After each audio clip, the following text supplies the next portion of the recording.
I'm your host, Dean K. Dabosky, and we are about to talk to some really interesting people. Get ready. Are you ready? I'm ready. Are you ready? All right, let's go. No idea what we're talking about. Start us off, Dean. Okay. Hi, Joe. What's up, man? Thanks for coming on the podcast. Thanks for having me, pal. So we were talking about work-life balance and like talking to your friends about how you have no fucking clue what your buddies do with their lives. Yeah. Yeah. 'Cause it was, I remember, like, that's one of my new stand-up jokes, but the real, like, moment where I thought there was something funny there was my freshman year, like, maybe into January. So, like, we had been friends for, like, 4 months, and one of my friends looks around and he just goes, I love you guys, but, like, I don't know if any of you have siblings. This is very I'm like, oh, yeah, we don't know anything about each other. We just know we like to have fun with each other. Like, that's it. And then now I look into my, like, adult life, and there's friends I have of, like, 15, 20 years that I've, like, grown up with, and I just don't know what they do for work. I don't know the company they're at.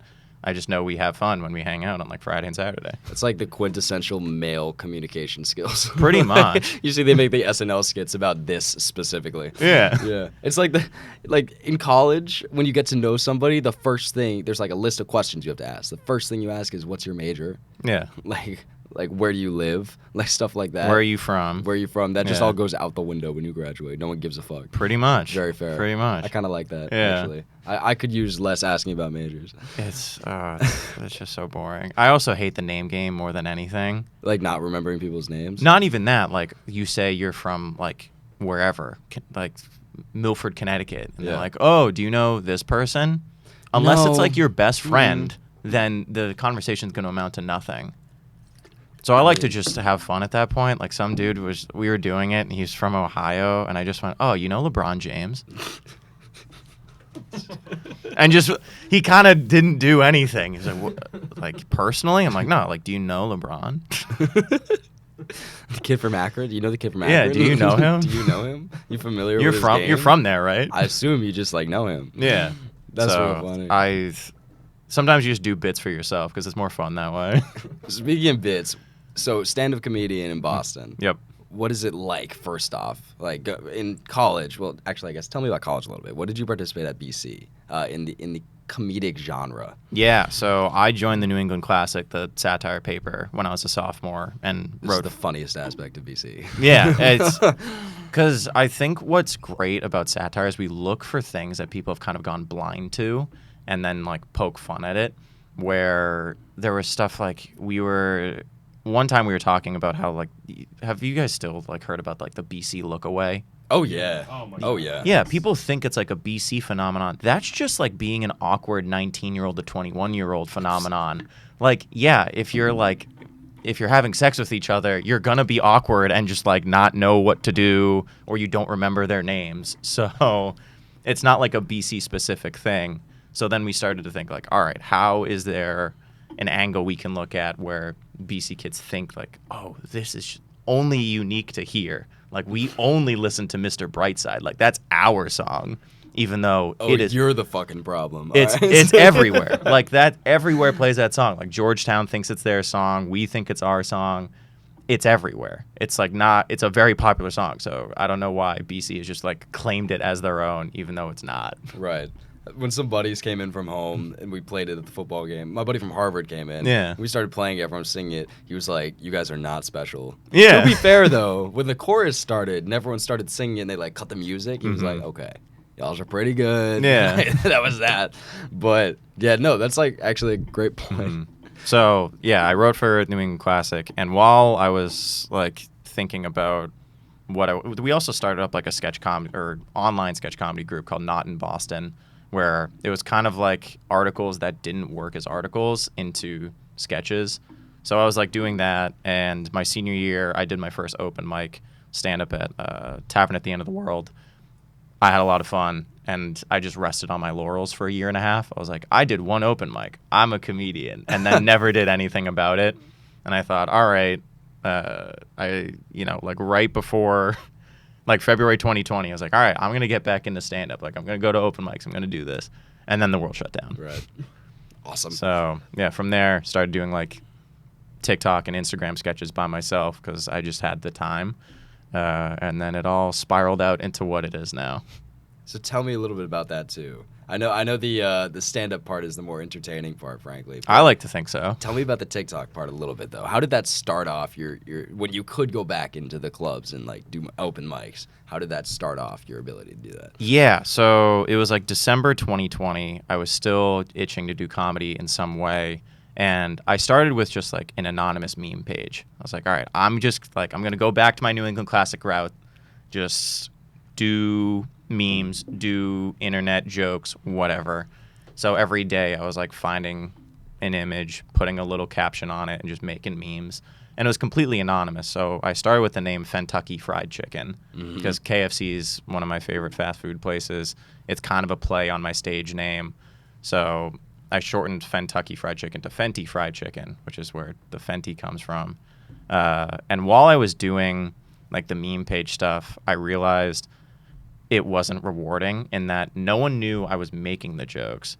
If they were good enough, people were just stealing them and claiming them as their own. Right. And I thought, all right, how about I just start supplementing with some videos? Because like I can't fit these jokes into like a quick image and a caption.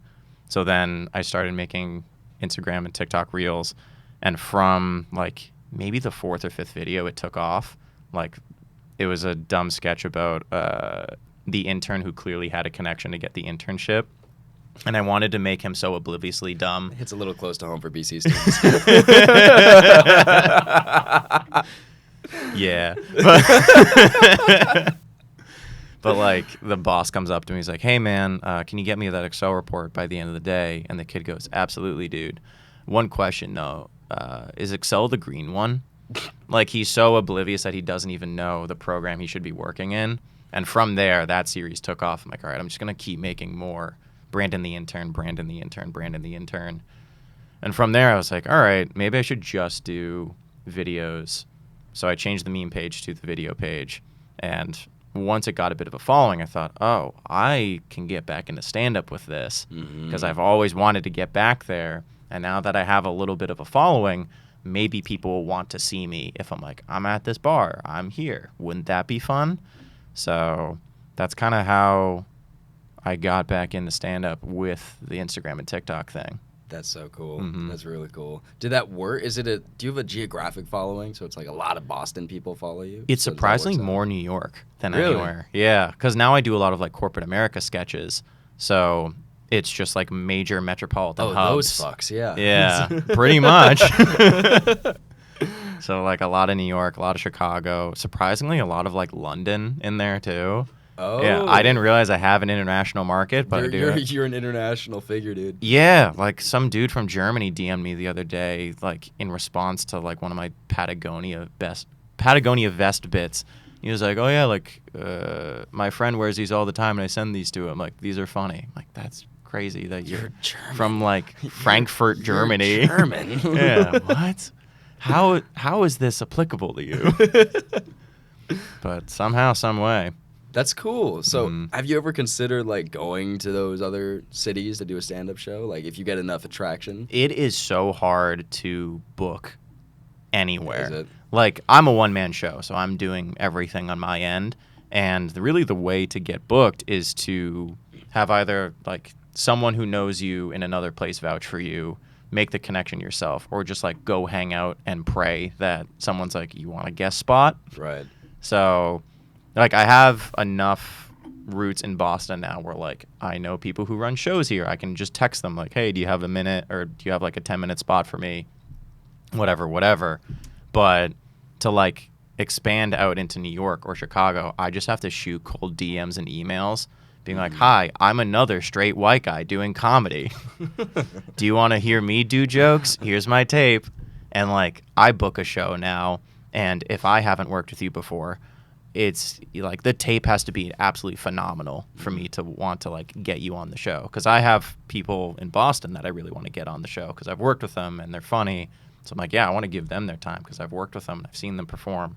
If you're just like a stranger to me, you're much lower on the priority list of like getting on the show that I produce. Right. It's kind of like the intern knowing the boss. Kinda, in a way, but it's more like I've seen you perform. Right. I've seen how you interact with the crowd. I know what I'm going to get if I get you on my show versus like a stranger. That tape could have been from like 6 months ago, and now you have a completely new set. And like, I want to make sure that I'm putting on people that I think are funny or will do something that's not out of pocket. Very fair. Very fair. So what are some of the venues that you kind of consistently go to now? Yeah, so I produce and host my own show at High Street Place every other Friday. It's like right by South Station. It's this like food and beer hall basically in the center of like the financial district. So it's a showcase. There's 6 comedians, including myself, each doing about like 10 minutes. So I'm there every 2 weeks. Otherwise, it's just like bar shows around Boston. So like next week, I'm at Bell in Hand. I've gone to like Bill's Bar, Lansdowne Bar, White Bull Tavern, Bleacher Bar. A bunch in the area. Yeah, just like anywhere that'll have me, I'll do it. And then there's even more open mics in between. But I wouldn't recommend anyone going to an open mic to like watch because it's a lot of people testing out new stuff. Right. And it's rough. Like brutal. It's rough, especially it being like 20 people all doing 4 minutes. And it's a lot of I am an amateur, but it's a lot of like fresh amateurs. Real amateurs. Yeah, who don't know to like stand still when you're performing unless you're doing an action, like stand still. A lot of rocking back and forth. Rocking back and forth, or like not knowing what to do with their body. Like they'll twist and like talk away from the audience. Yeah. Like, people don't understand the importance of stage presence. I mean, for example, Friday I gave the most dog shit presentation of my life. Word. But they ended by saying I was very confident. So that's half the battle. That's all that mattered at the end of the day. I passed the class. Especially when you're like delivering information or a joke, you want to get people on your side. Oh yeah. To just be like, yeah, no, this is right, or like this is funny. People go, yeah, maybe it is. Yeah, maybe he knows something I don't. You get one guy laughing his ass off in the crowd. That's what you should do. You got to supply the drugs, and then everybody's going to be cheering for you the rest of the set. I hope. Better be worth the payout. Yeah. Okay. Well, how did you find these clubs to begin with? Like these 5 or 6 clubs that you consistently go to. Was that cold calling, or did you know somebody that worked there? Yeah. So you can just like Google Boston open mics, and when you're at open mics, you meet people who are very invested into the comedy scene. Right. And just by talking to them, you hear like, oh yeah, there's a show on this day. There's a show on this day.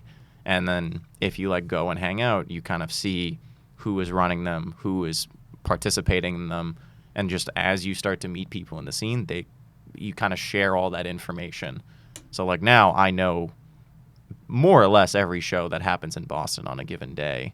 Just because it's like every Tuesday there's one at Bell in Hand. Every Wednesday there's no Sox game. You're at Bill's Bar. Every Thursday, Back Bay Social Club. Like, you just start to get that map just by being in it. Right.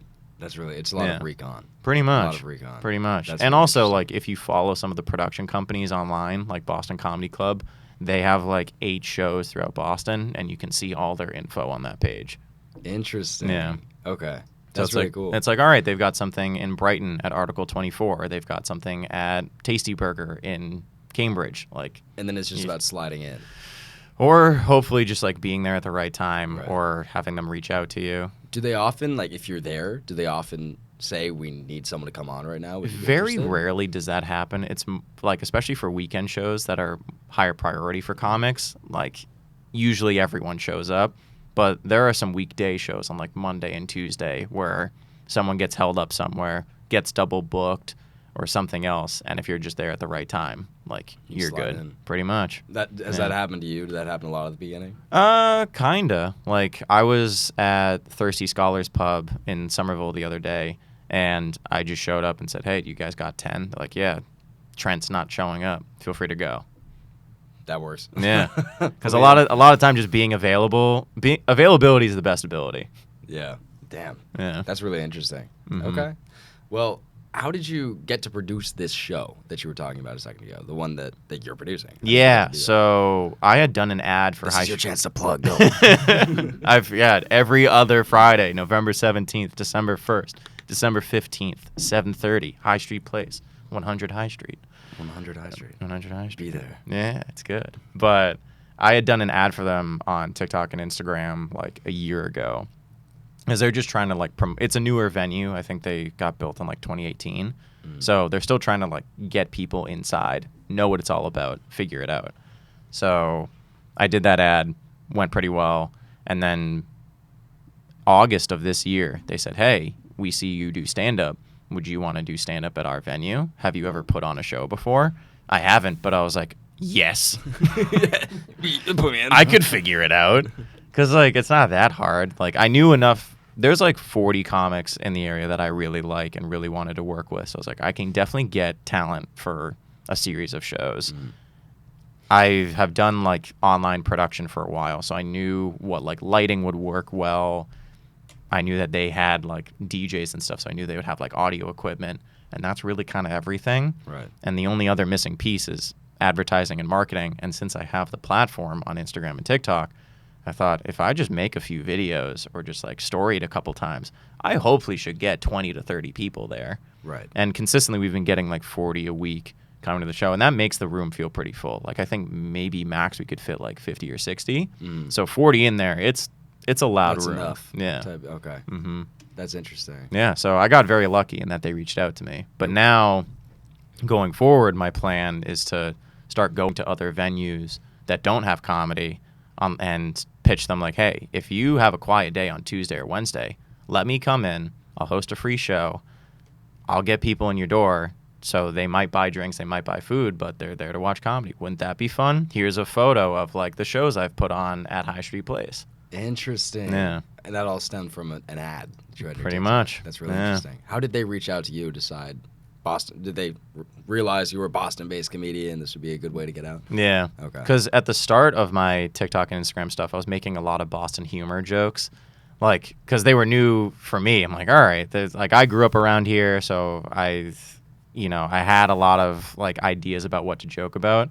Like some of my girlfriends were saying that when they go on Hinge, they always see the same 4 prompts. Like dudes saying, I'm weirdly attracted to Tom Brady. Every Sunday you can see me watching football and having beers with the guys. I'm like, all right, there's a joke there. So I started doing every time you go on Boston Hinge, and it's just me being 5 different personas of like the typical Boston like mid-20-year-old bro. Right. And from there, it started circulating around Boston. So it was very clear, like, if I didn't live there, I knew a lot about it.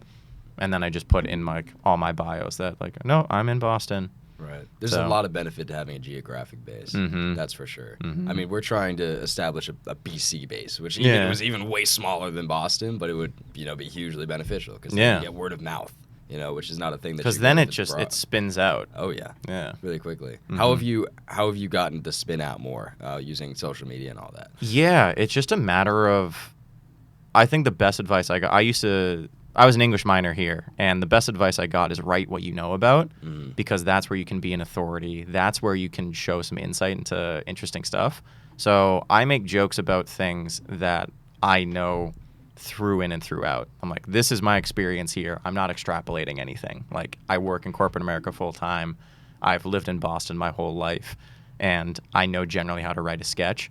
So if I'm making a video, it'll be either about corporate America or about living in Boston or just like an idea of a sketch. So as you start to produce things that hit on certain niches, people just get drawn to that stuff. They're like, ooh, I like when he makes jokes about Nintendo and Mario Party, because it seems like he actually plays those games. He's Or- a professional. Yeah, or like I have a new series that I really love. It's making up new corporate expressions. I've seen this one. Right It's on. Really funny. That Thank was you. real funny. Yeah, and now like I'm starting to see more people do their own takes of it, which is hilarious. Like the guys over at Friday Beers, Willie Donnellan. Yeah. He and his podcast, they do like new phrases, but Is he doing a podcast now? yeah, it's like Playdate with Rusty and Willie. Interesting. Yeah. He's the one that went to BC, right? He did, Graduated yeah. last year. Yeah. Yeah. So they do one where it's just like sayings as opposed to like corporate expressions.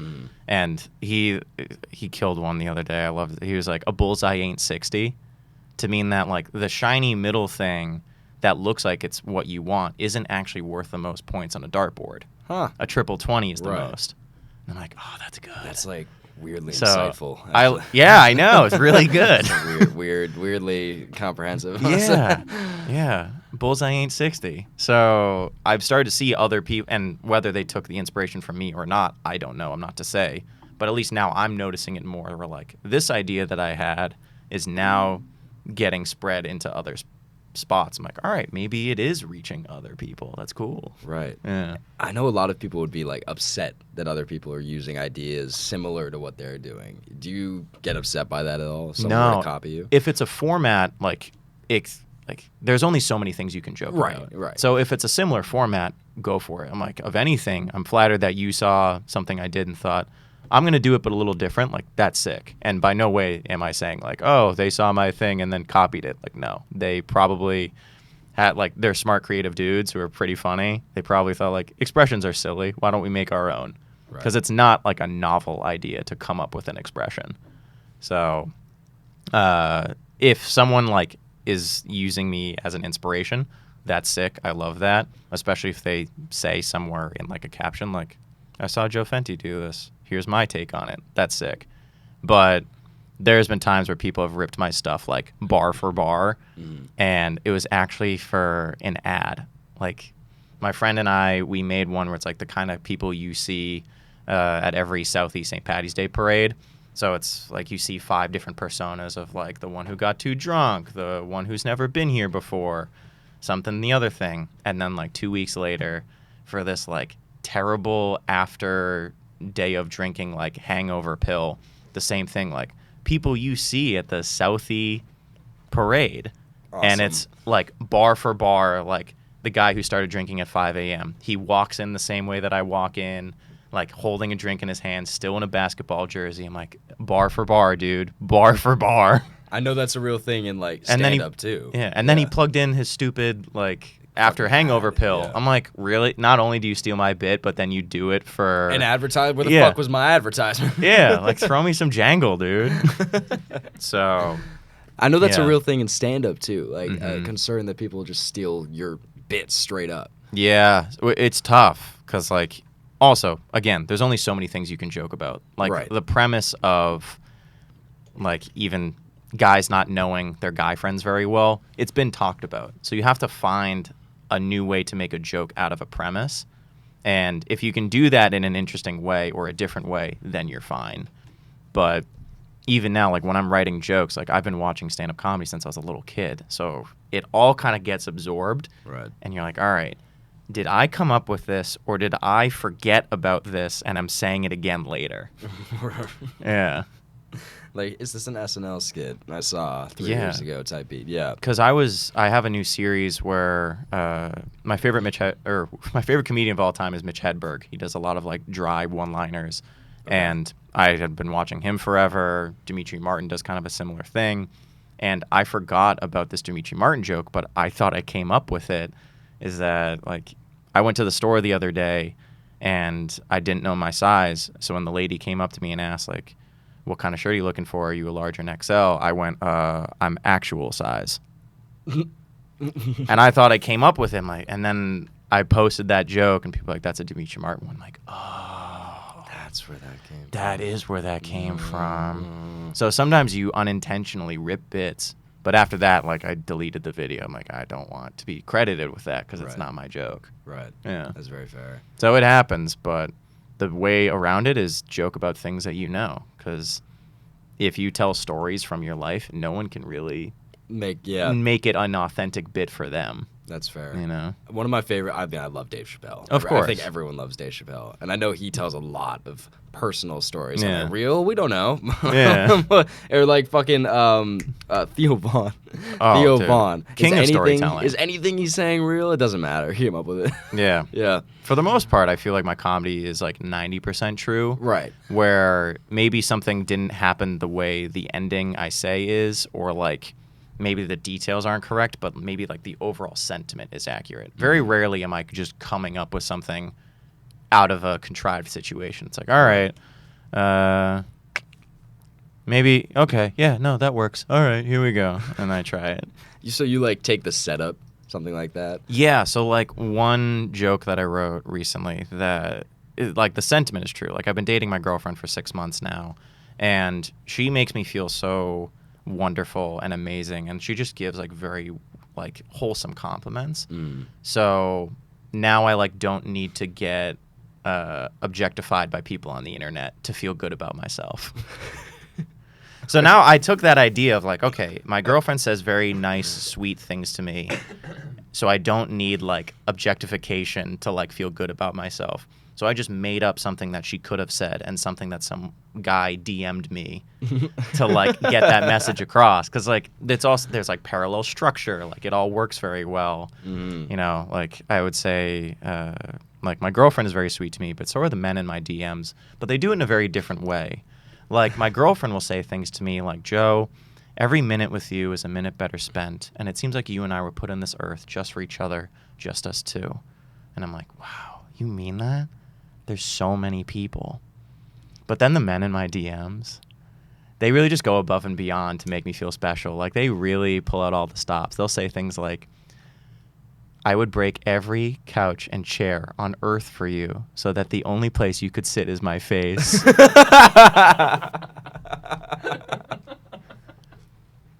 Completely made up that DM, completely made up what my girlfriend said.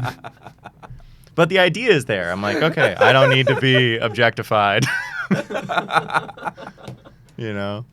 Every couch and chair.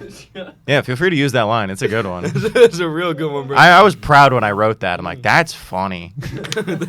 And then my tag at the end of it, I'm like, oh, you mean it? There's so many chairs. Yeah. So like the situation is like it's made up, but the feeling is there. Like I don't. The sentiment was there. The sentiment was there, Yeah. which is unfortunate because like I wrote that joke very well, and like I came up with that DM, and it just seems like I'm telling a story. Right. I want people to be like, hey, that's a really good line. I would break every chair and couch. Dude, it's like when you get those DMs on Instagram from the sugar daddies in my God. like Southeast Asia. Yeah, and Just they're like, give us $2,000 and we'll give you $8 million. You're like, bet, I'm in. Just a small investment of 10 Yeah. grand. We can flip it for $30 million. Yeah. I got it. I can't No, believe that's it's real this funny. easy. I can't believe they found my private Instagram account and really thought I was the The big one for ticket. them. Yeah. So setting up the jokes.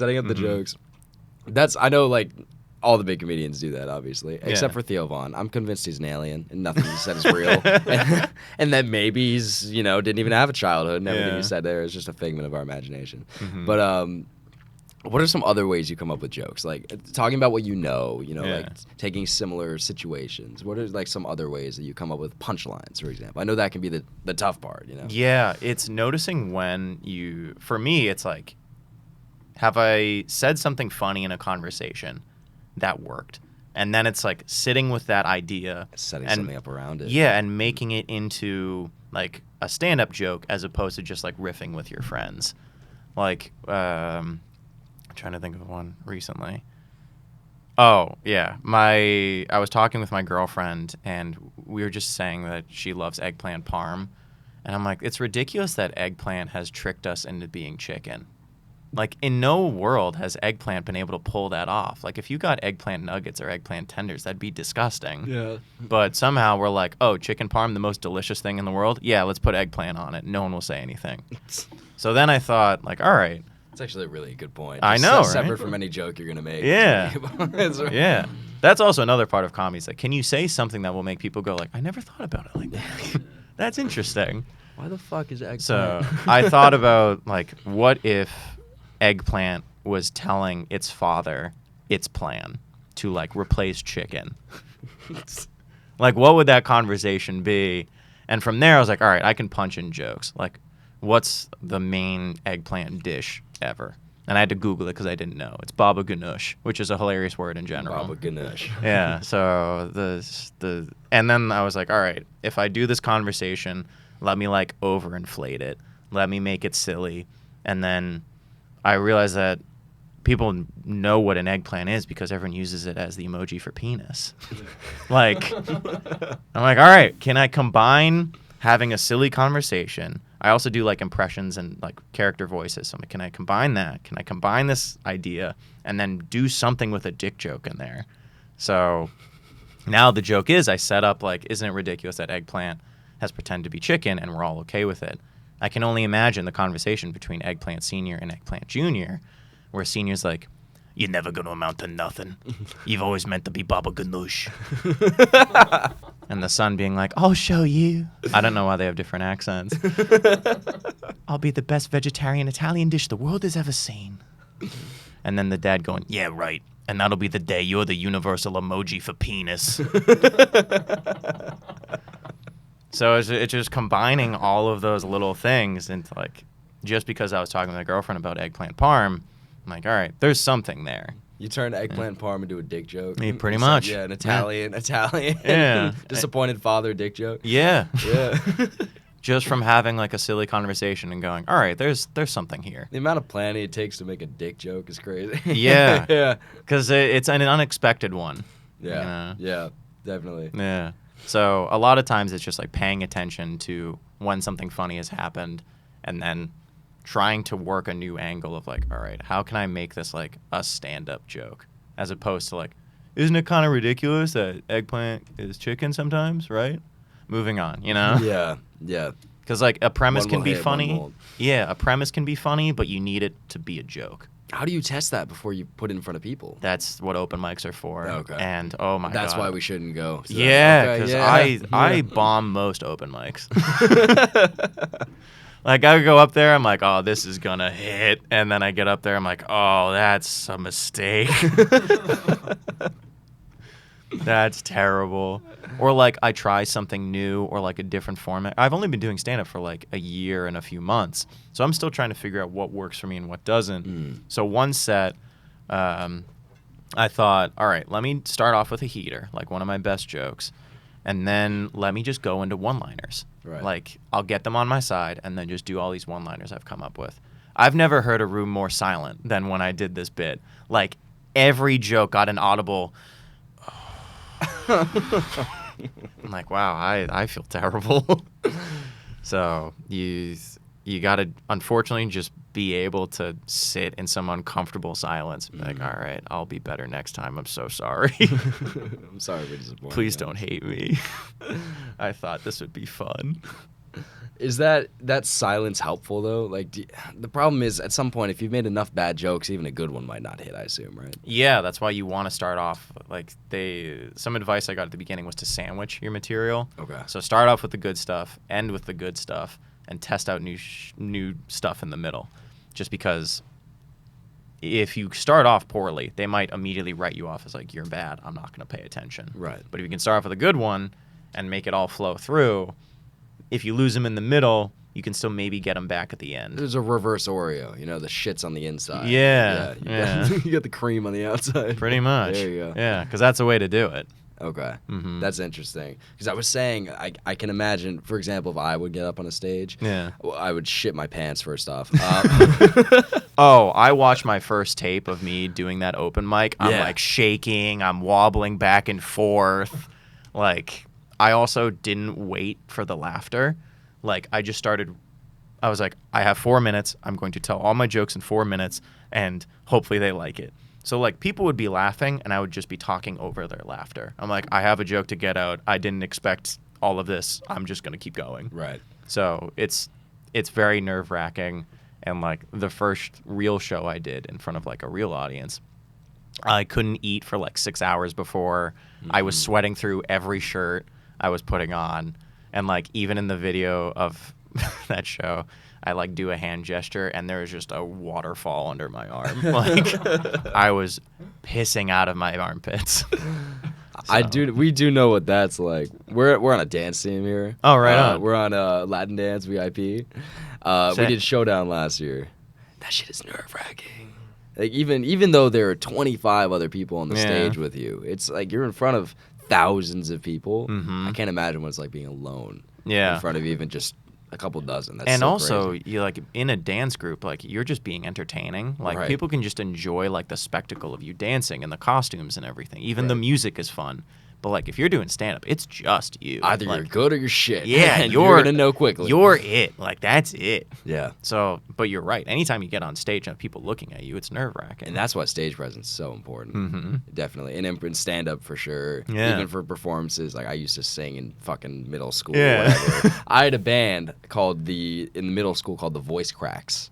Okay. Yes, I was the voice crack. That makes I was sense. the singer Yeah. of the band. Some nerve-wracking stuff. Yeah. Especially when you know the people around you, you know. Mm-hmm. And just in middle school, you're constantly getting judged all the time by your classmates. You're like, oh, they're just going to hate me no matter what I do. I will say, though, there's something nice about getting up on stage, because even if you're really bad, there's a little bit of respect there for putting yourself out there. Yeah. Which is definitely the case. I can say it's probably a little bit different for comedy, because if no one laughed, there's no respect.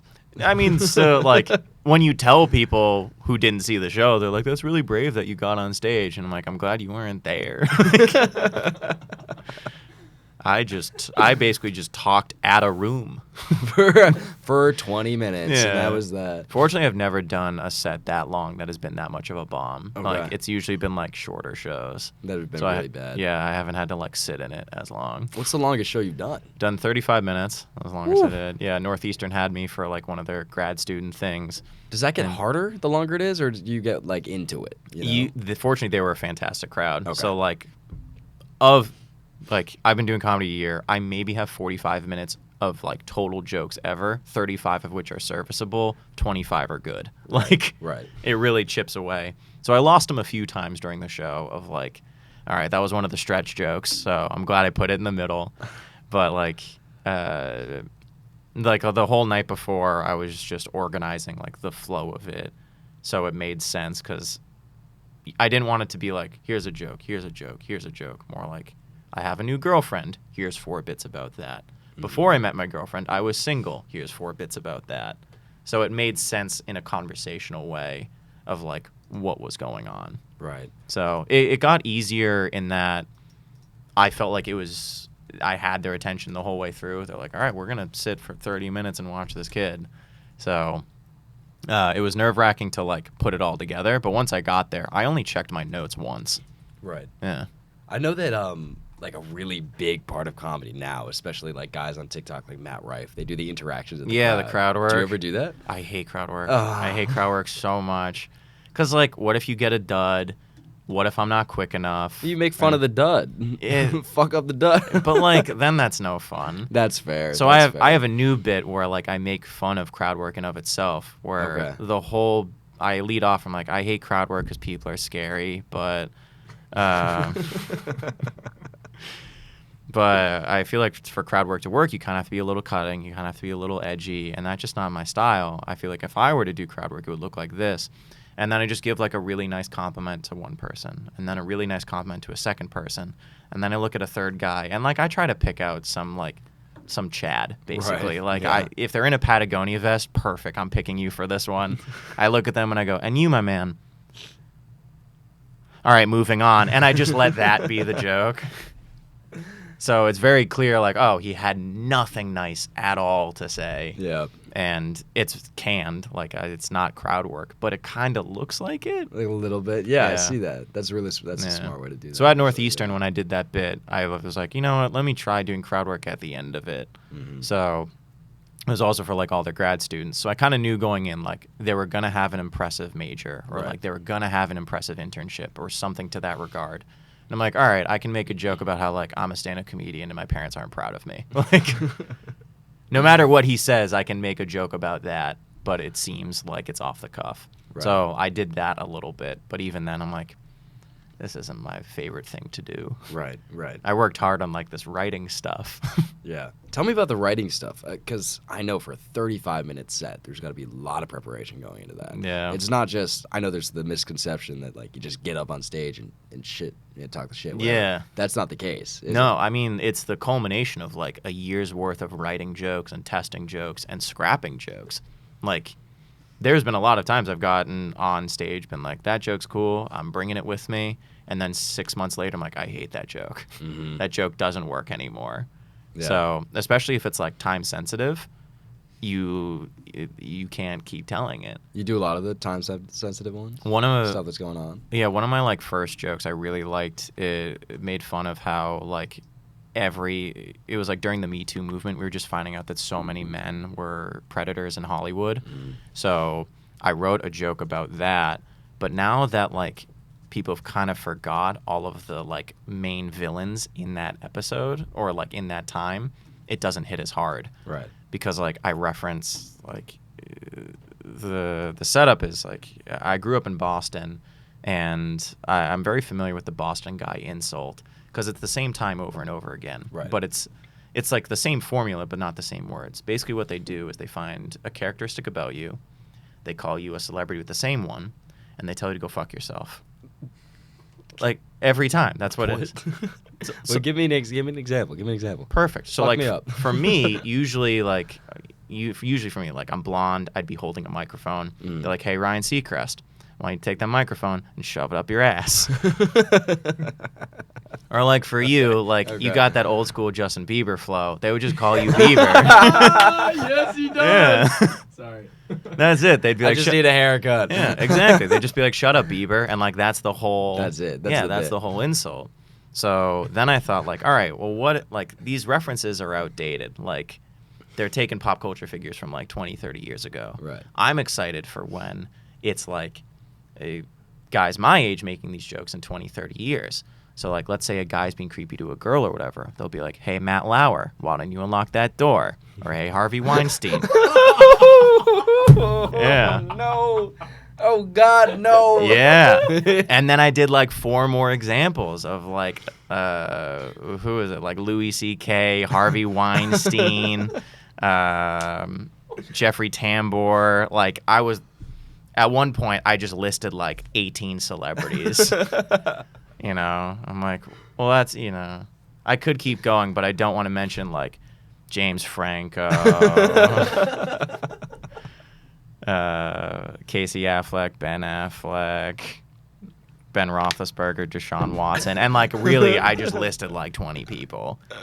I do that joke. If I did that joke now, people would be like, "Oh yeah, oh I remember when all that news came out." So it's like less topical, and Right. it doesn't hit as hard. Right. If you have to think about it too much. Yeah. You know? So I just scrapped that whole joke. Like it doesn't play anymore. Right. Mm-hmm. Right. And that was like a 2-minute joke. I'm like, Damn it. What a good one. Yeah. Can people be bad again? So I can be funny? Trying to be the next Hannibal Buress. That's what you're trying to do. I love Hannibal Buress, dude. He's real good. He's so funny. I love his bit where he's like, "If you don't piss in your own sink at your home, you hate the environment." What? That's his whole bit. He's like, the best way to conserve water is piss in your own sink. And there's 2 major benefits. 1, you get to feel like a renegade in your own home. I'm like, wow, that's so funny. He's just so different in how he delivers jokes. He's less worried about death. Yeah. He just does his thing. Yeah, he's like, I'm just going to talk. Yeah, that's real fair. Anyway, I want to ask a little bit about work-life balance. Yeah. Also, what are we coming, like 42 minutes now? Yeah, now's the time. Word. Word. Timestamps. Yeah. So you are full-time in consulting, you told me already. Yeah. So how do you balance doing that? Because obviously, I'm assuming it takes up a vast majority of your time. How do you balance that in comedy? Yeah, it's like a true, like, 9 to 6 most days. Okay. And I think because I have 2 things, like I have my corporate gig and I have my like online and performance comedy gig, it forces me to not procrastinate. Right. In that, like, if I have to get an ad out for a company, I'm like, all right, I got to do that like once I'm done with work so then I can go do my show later. Like if I can block out my time, because there's been Sundays where I'm like, I have nothing to do but film 1 sketch. And I end up filming that sketch at like 8 p.m. Right. Because I don't have borders and boundaries of telling me you literally have to get to your show at 8 p.m. and you're done with work at 6 p.m. You have 2 hours to get this done. Go do it. Versus like, I have a whole day. Right. So I know exactly. I like having the structure from Yeah. both ends because it forces me to like get my work done at work, do my whatever sketch of the day I'm filming after work, and then go do a performance that night. At the same time, though, I mean, you said it yourself. You're working 9 to 6, plus Yeah. most nights, I assume, on the weekdays, right? Yeah. If you have a Sunday where you're just kind of watching football, you know, it's the Lord's Day, you know? Yeah. It's the day of rest. You know, it's okay to take a break sometimes. It is, and it's a hard mindset for me to get out of because I think, like, I need to be productive all the time. Like, I produce 6 videos a week, and I have mine ready for today. I have mine ready for tomorrow. I have mine ready for Tuesday. And still, I think man, I should really film more and get even more prepared. Right. Because the work never stops. Like I can always have a backlog of stuff, or I can always be writing a new script for a sketch, or like whatever it may be, or like work on an edit or something. That is the nice part about like less intent. What is it called? Less like urgent news or like social media stuff like that. Like this is what we do too. This episode's gonna come out in probably 2 or 3 weeks. Yeah. It's nice to just be able to film in advance. Mm-hmm. How many days in advance do you typically film though? The most I've ever had was a week. So I filmed like all 6 of my week stuff on like the Friday. Right. So I could go on vacation with my family and not be filming stuff. But that's the most it's ever been of time planned ahead. Right. Usually it's a couple days here and there. But there have been a few times where I usually post at 5 p.m. It's been like 4:50. I'm like, I have to film something quick. I need like a 1 snippet joke, and I hope it works. Right. And what's very frustrating is sometimes the simple jokes land the hardest. And I should be appreciative that like you can write a simple joke and it works. Like my favorite new joke I tell on stage, it's a really dumb and quick one, but it's been landing the hardest. You guys know that game Never Have I Ever? Yeah. Shouldn't it just be called Who's Done Anal?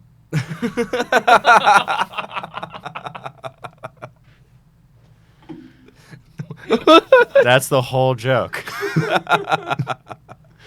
And I'm like, I hate that like that's getting the best response, as like I wrote this whole hypothetical bit about eggplants talking and you're just like, haha, anal. You know?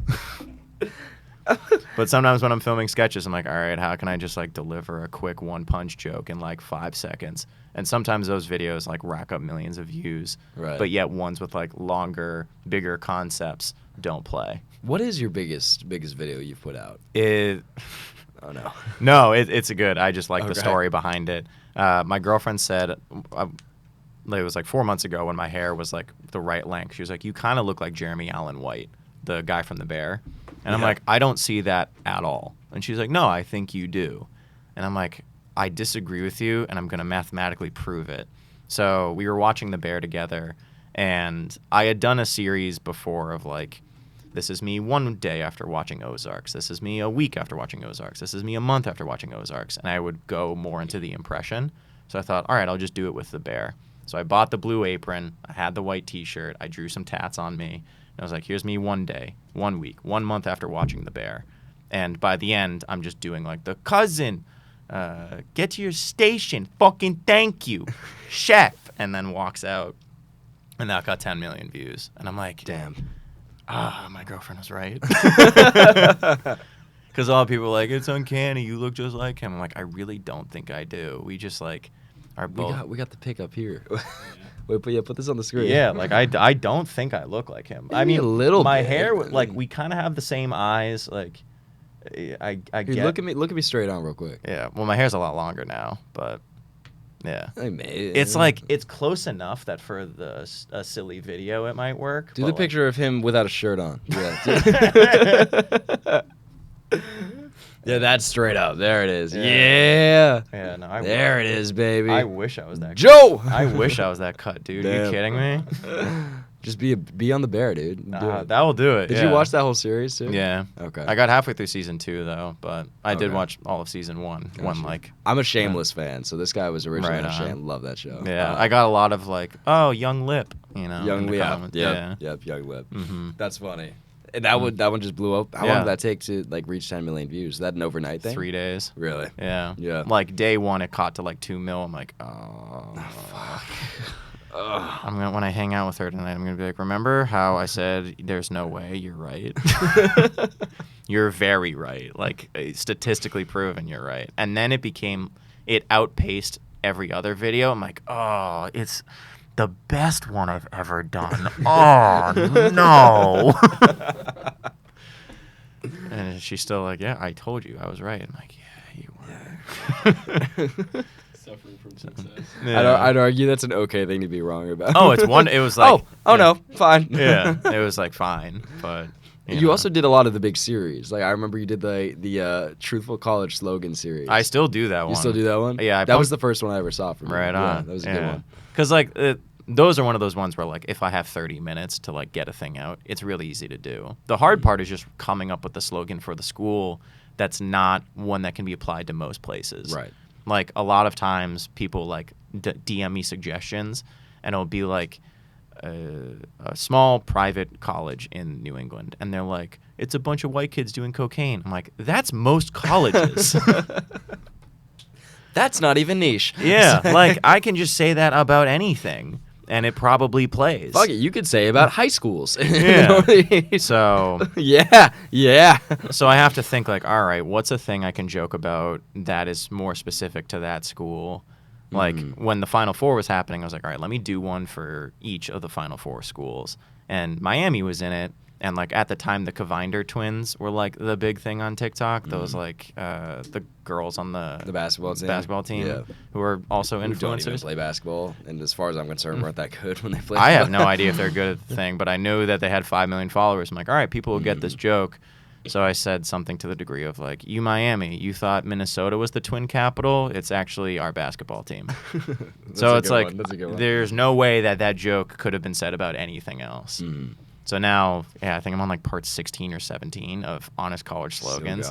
And, like, now I'm getting to schools I know nothing about. Like, I know nothing about Clemson aside from, like, they do football. I was going to say, this is kind of a stretch away from what you were saying earlier about only doing comedy about things you know. Yeah, because I started off doing the schools I knew a lot about. I did, like, BC, BU, Northeastern, like, the small local schools around here, like the NESCACs, bigger schools that, like, some of my friends have gone to where I'm like, all right, I know a joke about, like, Elon in North Carolina. I got a joke for that. And then it was like, all right, am I doing research about Vassar College right now? And I was literally looking up stuff about Vassar College. And I'm like, well, they don't have frats. They have a lot of, like, performing arts. They don't have frats, but they have a cappella. Joke. And I'm like, who am I? What have I become? I don't know anything about this. I'd say it's easy to do jokes about hating on BU, so I'm sure that came immediately too. Yeah. Like, what'd you say about BC? Something to the degree of, like, if you don't know we went here, we'll tell you. Yeah. But also, I've heard that same joke about, like, Harvard, yeah. MIT. Like, people want to flex on their education, but it's a thing that enough people have said about BC that I'm like, all right, I could get more niche and get more granular, but I'll play to the masses on this one. Right. Very fair.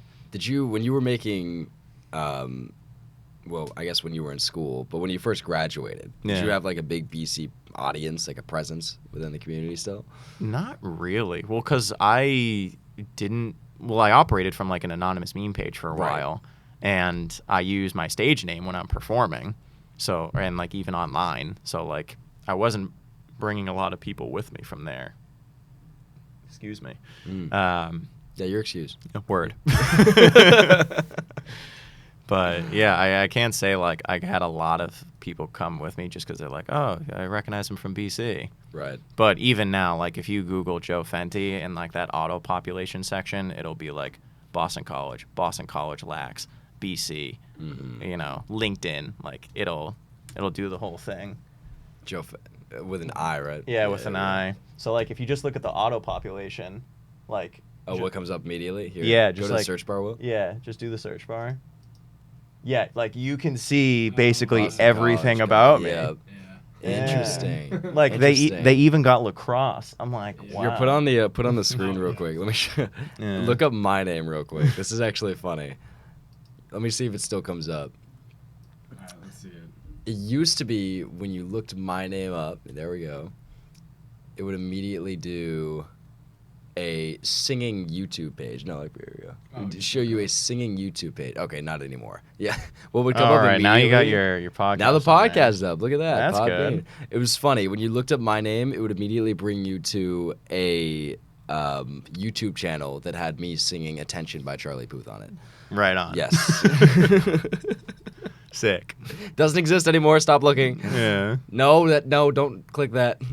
All right, no. All right, we're done. Turn it off. Anyway. Have you reached out to, like, I know you did the Heights article recently.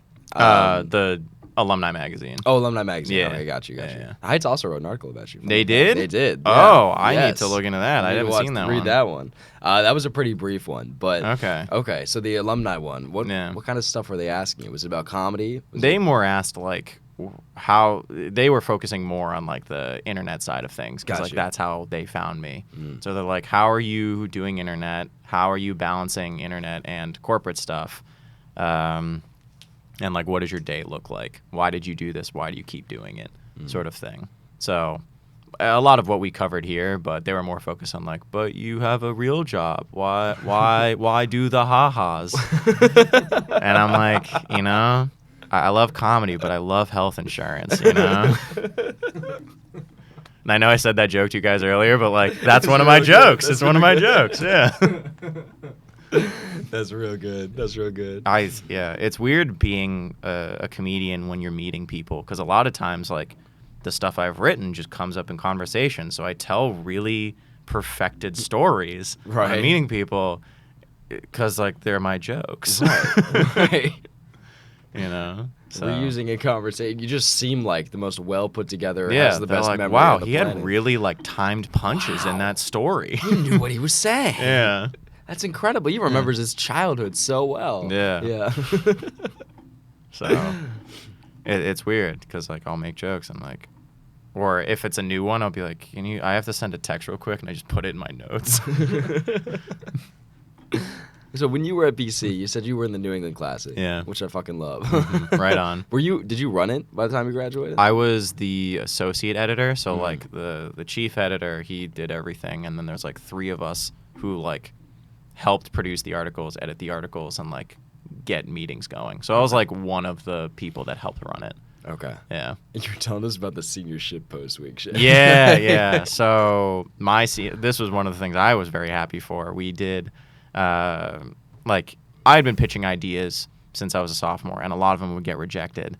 And when we got to the end of senior year, we were like, well, like let's throw the seniors a bone. Let's do all the articles that they've wanted to do, but we've said no, and let's just title it as Senior Shit Post Week. So, one of the ones I had kept pitching this idea of like, I'm trying to get the wording right so I don't screw it up. Well-intentioned douchebag does X. So like, I wanted someone who was doing the wrong thing but had a good reason to do it. So one of it was like, well-intentioned douchebag kind of wishes he went on APA or some shit instead of drink for 7 days straight during spring break. And I pitched the well-intentioned douchebag idea like maybe once a month. I'm like, what about well-intentioned douchebag does X? And they're like, stop. We don't even know what well-intentioned douchebag means. Like, it's not a thing. And finally I was like, well, Senior Shitpost Week. It's going in there. Great, Joe. Fine. Yeah, Great. sure. All right, Fine, sick, whatever. dude. But like, yeah, one kid, he did one that was just CSOM bad. That's it. That was it, CSOM bad. And it was like written on purpose very poorly. Like, CSOM bad. People in CSOM don't like people. Because CSOM bad, A&S good. Like, it was that like truncated writing the whole way through. And it was, I think, the funniest one that came out of Senior Shit Post Week. CSOM bad, because that was a lot of our jokes too. We're like, all right, let's make fun of CSOM. I don't know if this is still. I want to go look at this after, but they had like the CSOM ethics initiatives, and it was completely blank. Like, you know how they have those like highlight boards? It's like, look at this trip we went on, and like it's a little bulletin board. nothing there. CSOM ethic initiative, nothing. That is hilarious. And it was like that the whole year. Like. So that was something we would joke about. Give the people the chance to voice their. Yeah. That's really funny. Yeah. That's real funny. Mhm. How did y'all typically like come up with what to put up? Yeah, so the favorite way we did, like, we had a group me that we would talk about all the time, or talk in all the time, where we just pitch headlines, and if a headline got a lot of likes, it was basically a sign to say, like, go write it. Right. But when we were actually in, like, our writing sessions on Sundays, when I was a sophomore, the senior Anthony Parasso, he would just write like one word on the board. So it was our fall edition, and he just wrote pumpkins on the board. He was like, all right, pumpkins. what do we got? And then we just started yelling over each other. We were like, someone yelled Blumpkin Spice Latte. And we were like, all right, let's explore that. And then like it kept getting derailed into something else. And one of the articles I came up with was like, these guys in sheet ghost costumes sure are saying some racist stuff. Yeah. This is the point of not being associated with the school. Yeah. So I could make like a KKK joke. And on that note, we're out of time. Word. Sick. I don't know if you want to pitch your show after you said that, but Hey. like we're giving you 2 minutes here. Thanks, bro. Say your stuff. Yeah. If you want to follow me on socials, everything is at FentiFriedChicken on Instagram, TikTok, Twitch now. I'm on everything basically. Every other Friday, I produce a show called Street Hilarity at High Street Place, 100 High Street. Tickets are always in my bio if you're ever interested. So our next shows are November 17th, December 1st, and December 15th. Otherwise, if you go onto my link tree, you can see shows that I have coming up and everything else that's going on. Awesome. Yeah. Thank you again so much for coming, Joe. Thanks for having me, Dean. Go ahead and send them off, Will. And thank you to all of our listeners. Until next time. Right on.